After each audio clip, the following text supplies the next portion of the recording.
Hello techies, I'm Divya here. On behalf of CyberBrainer, don't you think the world of tech is evolving faster than ever? Now is the perfect time to dive in and build the skills that will take you places. With CyberBrainer, we are putting you in the driver's seat of your own future. We at CyberBrainer don't just teach your interest. We believe that knowledge is power, but it's applied knowledge that truly sets you apart. Whether you're diving into data science, mastering artificial intelligence, or exploring the world of cybersecurity, our courses are designed to give you the skills that matter. So let's jump into the session and make the future yours today. Thank you. Workday Security. We're going to cover the conceptual overview, the topics which comes under security, assignable roles, security groups, security policies, and then we'll close out this topic with some questions. This is what all Workday Security is. Nothing outside this you need to learn on Workday Security. Obviously, there's advanced Workday Security as well, which comes with experience. You don't have to learn it in the batch. You can experience it and then entertain those learnings. These are the different components that comes under your security. Starting from the most item, we'll go from to left and then we'll go from left to the most items called as secured items. Now functional area. Make notes of each of these functional area.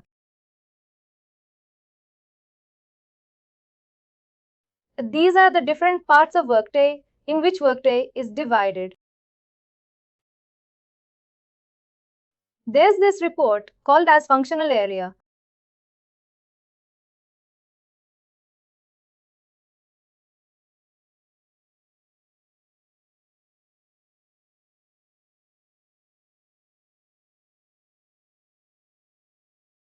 This report shows us that there are about 104 different function areas in the Workday ecosystem. And those can be seen in the second column. On the left, Workday solutions. There are multiple Workday solutions. Workday comes in different forms. You have Cloud Connect, core financial expenses, grants, HCM, health, inventory, learning, planning, procurement, project billing, and about 25 plus different solutions. And each of these solutions, let's say if I pick up HCM, which is our core part, and if I pick up recruiting, let's see what are the different functional areas. Oh, did it not filter? Within HCM itself, HCM is huge. It covers a lot of these functional areas like academic facility, advanced compensation benefits, business asset, candidate engagement. This comes from recruiting, career and development planning. It's part of multiple solutions. It also comes under talent optimization. Then core financials comes under core financials expenses and all these other. But each of these function areas are nothing but different modules within the system. You can be a master of multiple modules, or you can be like an expert in multiple modules, or a master of one module. Each module has a different use case. Each module requires a different configuration. Let's say you are a time tracking expert. Time tracking is a complex and a huge module. You can be expert in that, or you can be a recruiting or onboarding expert. These are two different modules, or I would say functional areas. Modules. There's nothing called as modules in the system.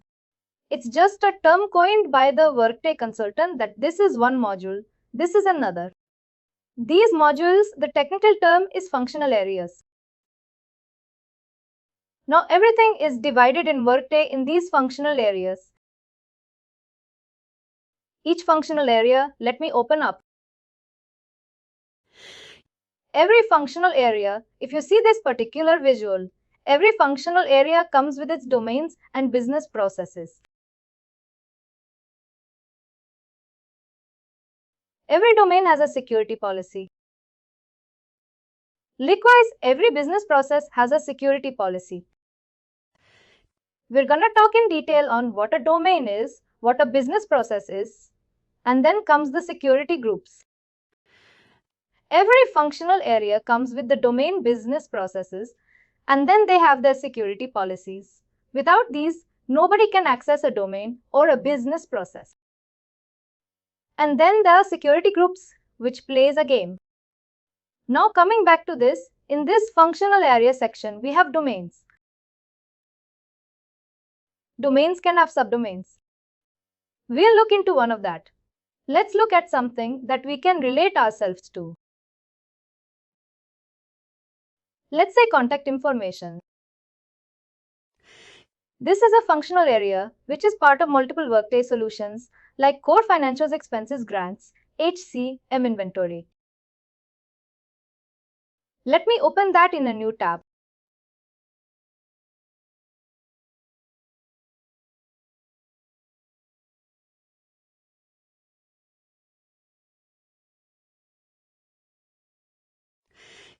We have the contact information here. There's a small description that says that set up, maintain and report on names and contact information, such as addresses for numbers and email addresses. This domain or this functional area is enabled, which has these domains, these ones and more 55, and has these business processes. Let's say if I open up a domain from here,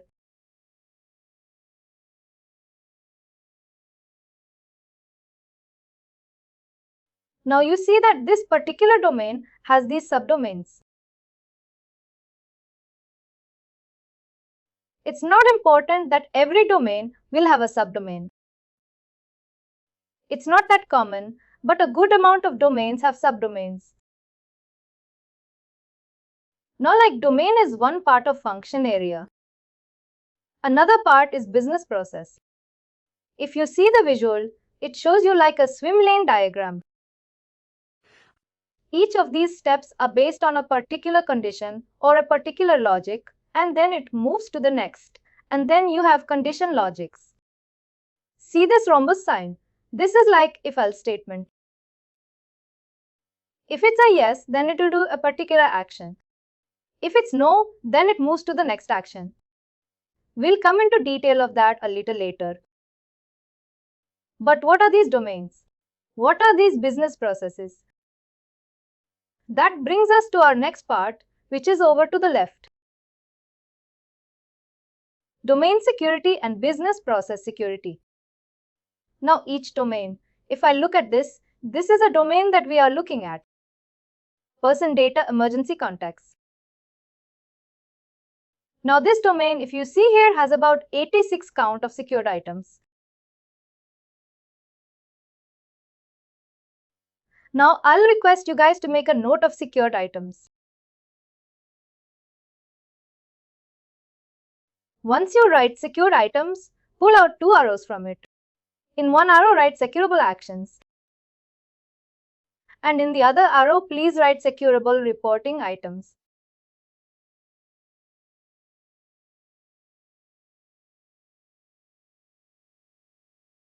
One is securable actions and the other one is securable reporting items. Now there's a count of 86. We'll come to that in a minute. Now this particular domain tells us that it has about 86 secured items. And if you give me access to this domain, that means you will get access to all of those 86 items, which is aggregation of different custom objects, different data sources, different templates, instance sets, report feeds, etc., etc. We don't need to go into detail of what those are, but just a high-level understanding that these are the secured items, which are again divided into different categories. Now, giving someone a domain access means that you're giving them access to these 86 items.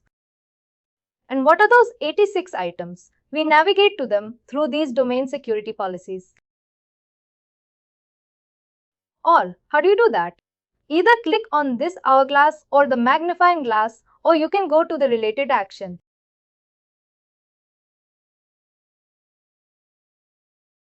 And just click here and open it again. And this opens up your security policy.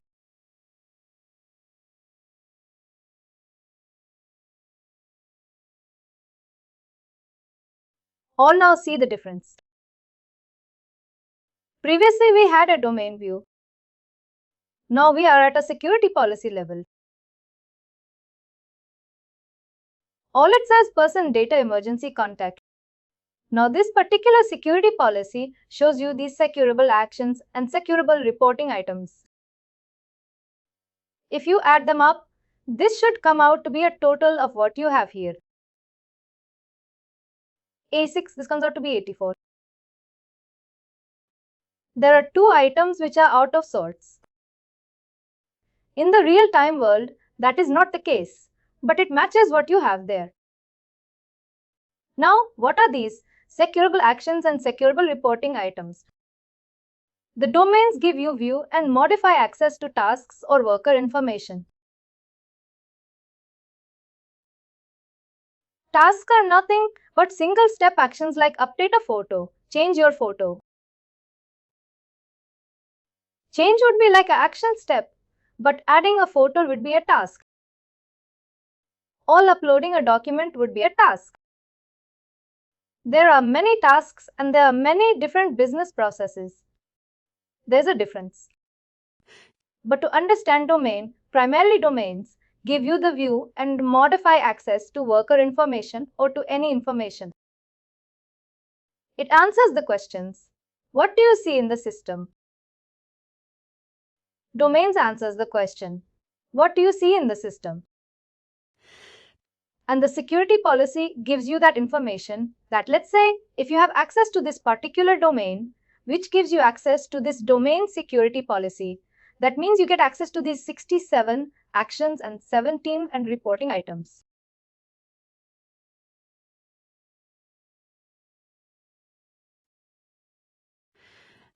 And these actions, if you see that these are tasks, the type can be task and the type can be report, espresso. Whenever you see a task, you will have a modify access. If you want to add an alternate row for emergency contact, you should have the modify access. If I scroll down, we will have some report espresso you see. These report espresso are nothing but a particular type of report in system called as espresso reports. These are work they deliver. You cannot change it. You cannot edit. You cannot make a copy of it. You can only use it as is.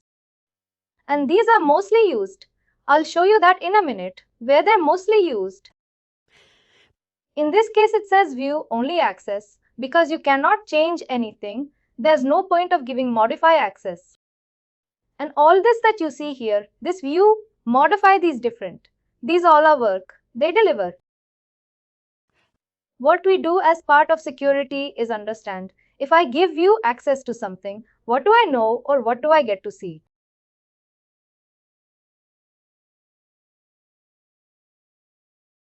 If I get modify access for something, what do I get access to change it? And this is listed here. View and modify. Report task and conditions.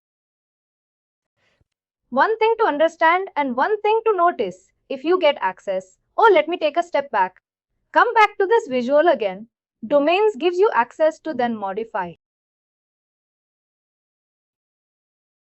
I've taken a couple of setbacks to get to a point where it will all make sense.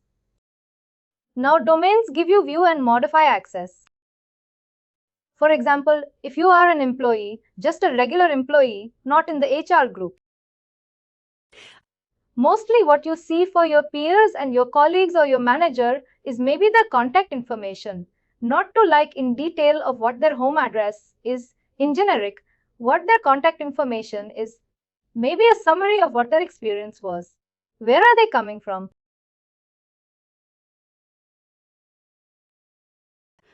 Definitely no compensation, definitely no payroll information, Definitely no performance-related information.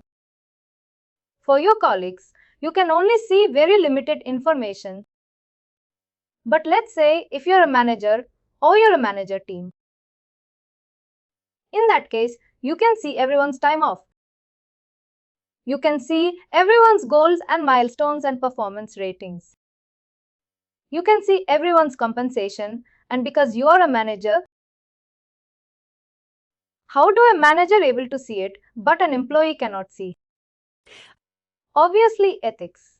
Wise peers should not be able to see your peers' compensation, but managers should be able to see because they're the one who hired them. That access all comes from the domains, different domains, that a manager's security group get access to versus an employee security group gets access to. And when I say getting access to, it's not like I can go in and directly assign a manager in a domain. No, they have to be assigned at the domain security policy. These security policies are nothing but like your gym memberships or your yoga membership or any kind of subscription that you buy to avail a particular service all. These security policies are the bridge, are the liaison between your access to look and change anything in the system. And another important thing is again, I cannot assign a manager into the security policy. I cannot assign Logan McNeil in the domain security policy. Logan McNeil has to be, not has to be. Logan Neil must be a part of a security group, and that security group, and that security group is then added to the domain security policy.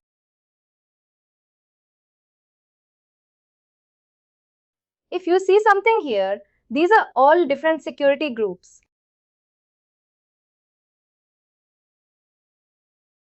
There's no user directly assigned here. We use security groups. We add them to the domain security policy, and that domain security policy, whatever that policy has, you will get that access.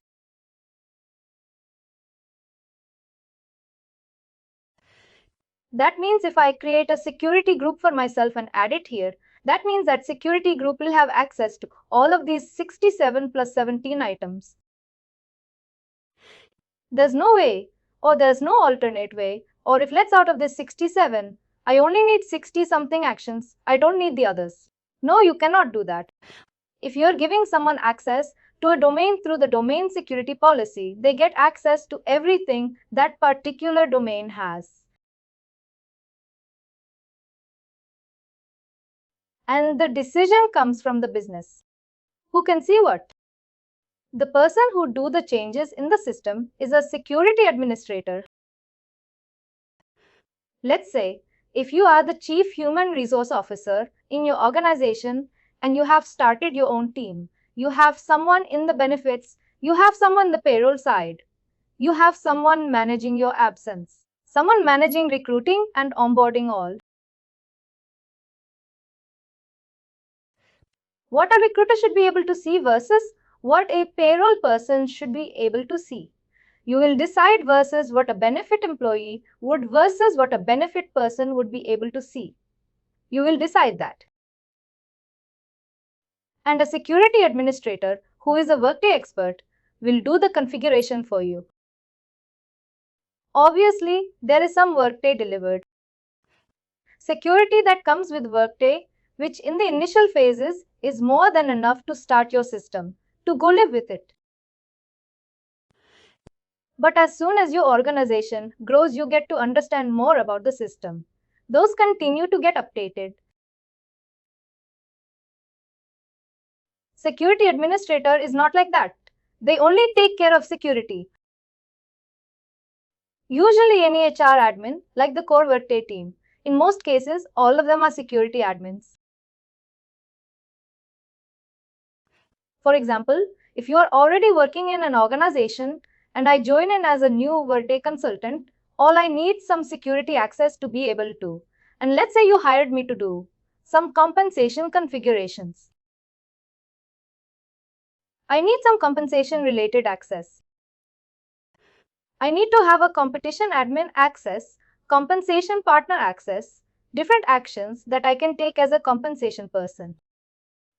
You will be the one assigning or provisioning that security access to me.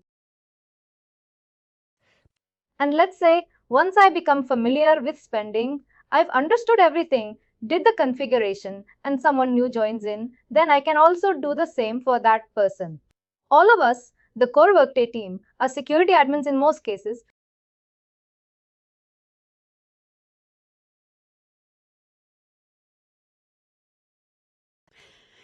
Because see, if someone new joins in and you want to give them access to security, there are multiple ways of doing it. It takes only about 5 minutes. 5 minutes is also, I'm exaggerating. If you know Workday security, it should not take you more than a minute to give them the security access. 2 minutes top. But understanding the concept of security is very important. That takes time. And we'll have about a week at a minimum, and we'll make sure that everyone understands security to the core operator. Now that we are familiarizing ourselves, I'll take all the steps back. I'll go to the initial setting where we're looking at the function area report. We see that we have this business or functional area. If you see something here, this also gives you the same information that these are the domains, these are the business processes. And we are looking at this domain person data emergency contact which we opened up here. We got to understand that this is the domain. This is the small description. It comes under this function area. These are the subdomains. And if I have to give someone access to this domain, that means I'll have to pass through or become a member of the domain security policy. That domain security policy gives me access to everything this domain has. Now there are some child policies. If you see them, these child policies are nothing but the subdomains. I go to the domain. You see, these are the subdomains. And the policies for subdomains are called as child policies. Giving access to the parent domain does not necessarily mean that they automatically get access to the child policies as well.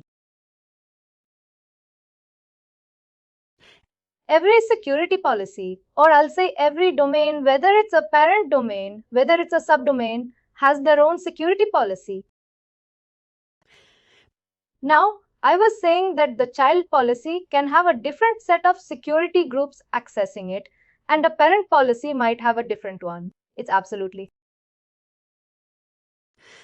But always remember that if giving access to the parent policy does not necessarily means that the child policy will also have the same access. Sometimes, let's say if I'm giving someone access to the personal data emergency contact, that does not mean that they get access to personal data emergency contact for my address part or get access to emergency contact work address. If I want to give them access to change these as well or view this, then I have to access this policy like I access it here and add in the security group and give them the access. That is how it works.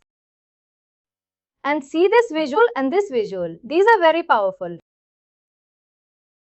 This completely explains your security. Now, what we did is on the domain side, you understood what a domain is.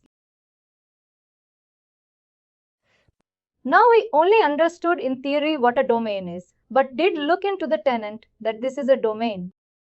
But looking at one domain does not help. What you need to do is open up this report, run the report function areas. Just spend about 10-15 minutes reading through different function areas. Then navigate to your contact information. Open up your contact information. Once you open it, read through it. Just read for once. Then open up any domain, any 5 or 10 different domains. Open them all in different 10 tabs like click there, open a new tab. Likewise, open about 5-10 domains and then just read through them what that domain has.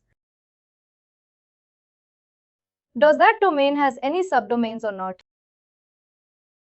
Give that, have any subdomains, open those as well. Make notes wherever you feel necessary. Once you open up the domain, read through it. Familiarize yourself with the system. We don't need to spend time on these.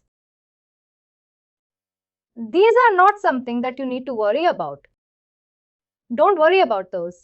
Just see that. What are the secured items? Once you do that, navigate to the security policy either from here or just click here and open it in a new tab. Again, read through it. You can skip the errors and warnings. That's absolutely. Read through it. Open up this. Read through the list. See if it makes sense. If it doesn't, put down a question in your notes. So come back later with questions. See what these reporting items are. These reporting items are nothing which are used in reports report fields. Look through those and just read through it. You need to see these domains every single day in order to become a security expert. See at least 5 new domains every single day. And if you are not comfortable with contact information, pick something else. Pick like onboarding.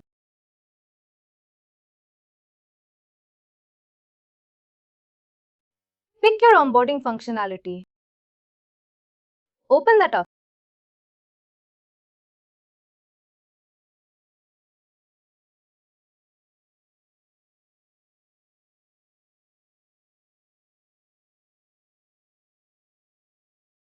It's taking a while.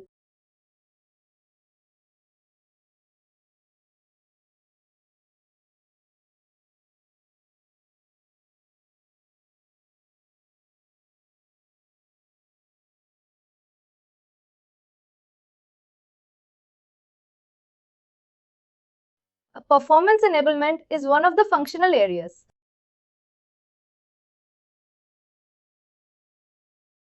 Open. If you want to look at performance, open that up. Read through it. You have these many domains. Just read through business process because in the next session we go over business processes. Open up, let's say, performance data competencies.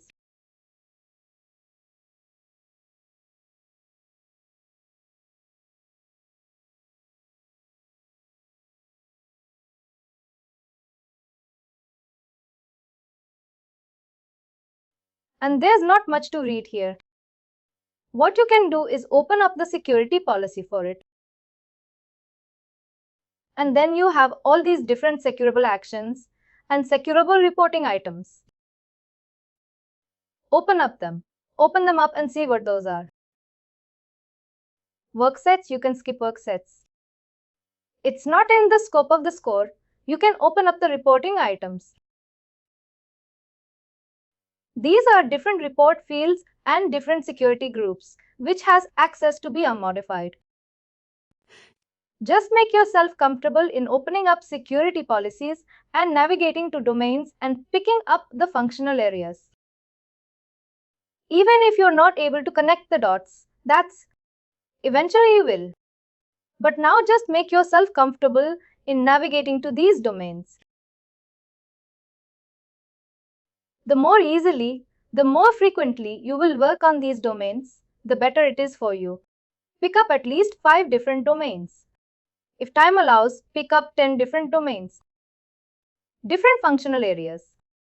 If you have more time, pick up different functional areas. Open up more policies. You don't need to remember anything. Just understand how to open up the policy and read through it. Let me show you something. Let's say if I navigate to any particular improve, let's say some jobs, Elizabeth Jones. The way Workday has designed, the security is not the same everywhere for every domain all. Let's say If you're talking about contact information and I go in the edit mode, there are different sections. You have the primary emergency contact as the parent section. Then you have an alternate emergency contact. Your parent policy or your parent domain can be emergency contact, and this alternate emergency contact can be a child domain or can be a subdomain.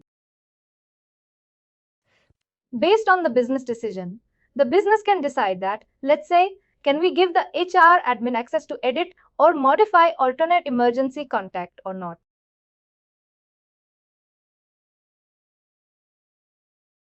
Giving access to the parent policy does not mean that they also get access to this. Though in the security policies, there is an option which says use parent permissions. By clicking this, that means automatically every security group that has access to the parent policy will now have access to the child policy as well. But it's not important, or it's not for everywhere, that everyone will have access to alternate. If you want to restrict this, that means you don't get access to the child policy. You only get access to the parent policy or the parent domain. But again, this also depends on what you're working with. Like I said, not every domain has subdomains, but if there are subdomains, then it's understood that there are different contexts to it or different parts within a domain. That's why there are subdomains. Workday has very efficiently created all these security elements for you. All you have to do is work with the security groups and give them the permissions. But there are cases where you have, like in the case that you say that you have a domain A and domain B, and a particular user needs some part of domain A and some part of domain B. One way is, which is not advisable, is create a domain, create a custom domain, and add all the common things that you need to give access to that user. And restrict it by giving them access to just that domain. Or you open up, let's say, domain A and see that they need access to domain, let's say item 1. And they don't need access to item 2 and 3 in there. But giving them access to 2 or 3 does not harm anything or does not open up any extra access. You can give them that access as well, which is a recommended approach. And how do you navigate to those are using these secureable actions and reporting items? You can either create a custom domain and only add those permissions which you want to give them access to, or you check these secureable actions and reporting item and see that if I give, because given them access to this domain policy means that they'll have access to all these. Or either find a different domain, again a Workday delivered domain, which gives them more restricted access than these ones. That is the only way you can restrict it. That is how the restriction will occur. Let's say, if I'm the new hire in your organization and you wanted to give me compensation access, you have provisioned the access in the sandbox environment. Now you'll proxy in as me and see that I'm able to do the actions that I needed to do my day-to-day work. For that, yes, you need to be familiar with that functional area a little bit, but that comes with time. It's not like you know every domain and see, these are 67 items here. You don't need to know what all these 67 are. You just need to know what compensation access or what contact information access would mean the most. And you just need to scroll through this slowly and see if there's anything which looks like giving them access to any personal information or highly sensitive information. That comes with experience, but that's as long as you know how to provision the access, that's a very, very good start. That takes you a lot of steps ahead than any security beginner in the system. Thank you. Please do like, share and subscribe to our channel.